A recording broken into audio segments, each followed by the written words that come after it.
अरब की सरजमीन पर अमेरिका का बिखरता हुआ शिराजा देखते हुए अरबी शहंशाहों की नजरें भी बदल गई हैं। शाही महलों में कानाफूसी होने लगी कि जो सुपर पावर अपने खुद के फौजी ठिकानों और रडार सिस्टम को नहीं बचा पाया, वो हमारी सरहदों की हिफाजत कैसे करेगा।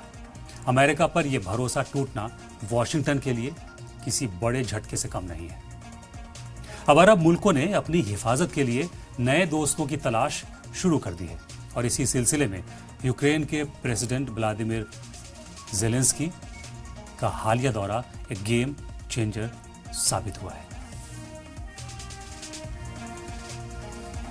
ज़ेलेंस्की ने सऊदी अरब, कतर, कुवैत और यूएई का एक तूफानी दौरा किया है और इन चारों मुल्कों के साथ मिलकर एक बहुत बड़ी डिफेंस डील फाइनल की है। इस डील के तहत यूक्रेन इन ममालिक को अपने वो खतरनाक ड्रोन और मिसाइल टेक्नोलॉजी देने जा रहा है जिन्होंने रूस जैसी ताकत को सालों तक उलझाए रखा। सऊदी अरब ने यूक्रेन के साथ एक बड़ी डील की है जिसमें यूक्रेन के स्पेशल ड्रोन्स और लंबी दूरी तक मार करने वाली मिसाइलों का प्रोडक्शन अब सऊदी अरब की जमीन पर ही होगा। यूएई और कतर ने भी इस मौके पर यूक्रेन के साथ अपने हाथ मिलाए हैं। यूएई का फोकस एंटी ड्रोन सिस्टम और इलेक्ट्रॉनिक वॉरफेयर तकनीक पर है।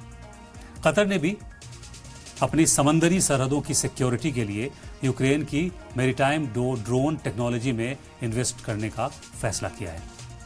कुवैत के साथ भी यूक्रेन डील हो चुकी है। इस डील का सबसे बड़ा और चौंकाने वाला हिस्सा ये है कि अब ये अरब ममालिक अपनी सिक्योरिटी के लिए सिर्फ खरीदार नहीं रहेंगे बल्कि यूक्रेन के साथ मिलकर हथियारों की मैन्युफैक्चरिंग भी करेंगे। तो सऊदी अरब और यूएई ने अपने यहाँ 12 नए ज्वाइंट वेंचर शुरू करने का ऐलान किया है जहां यूक्रेन की मदद से हर महीने हजारों की तादाद में सुइसाइड ड्रोन और गाइडेड रॉकेट्स बनाए जाएंगे। ये अमेरिका के उन पुराने हथियारों के बाजार के लिए एक बहुत बड़ी चुनौती है जो सालों से बरसों से इन मुल्कों को सिर्फ अपनी शर्तों पर सामान बेचते आए थे। अरब ममालिक का यह कदम साफ इशारा है कि अब वो वॉशिंगटन के सिक्योरिटी अम्ब्रेला के भरोसे हाथ पर हाथ रखकर बैठने को तैयार नहीं है।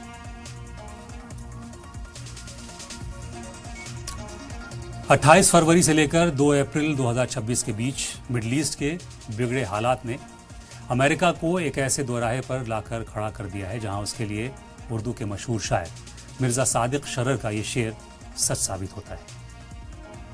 गए दोनों जहां के काम से हम, न खुदा मिला न विसाले सनम, न इधर के रहे न उधर के रहे। अमेरिका ने सोचा था कि ईरान पर हमला करके वो अपनी बादशाहत कायम कर लेगा, लेकिन नतीजा इसके ठीक उलट निकला है। बरक्स से ईरान में कोई भी मिलिट्री या पॉलिटिकल मकसद पूरा नहीं हो पाया। उल्टे स्ट्रेट ऑफ हॉर्मूज पूरी तरह बंद हो गया जिसका असर पूरी दुनिया पर दिख रहा है, जिसके बंद होने से ग्लोबल मार्केट में हड़कंप मचा हुआ है।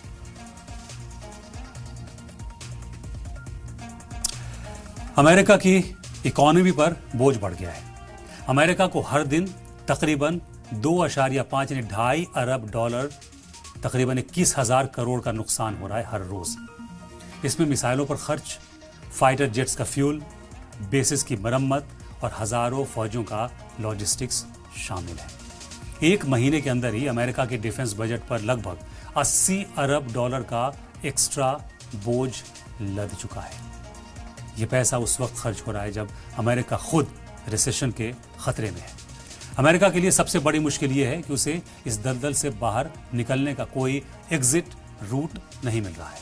अगर वो पीछे हटता है तो इजराइल और उसके अरब साथी उसको कमजोर समझेंगे और अगर वो जंग जारी रखता है तो उसकी इकोनॉमी का दिवाला निकलना तय है।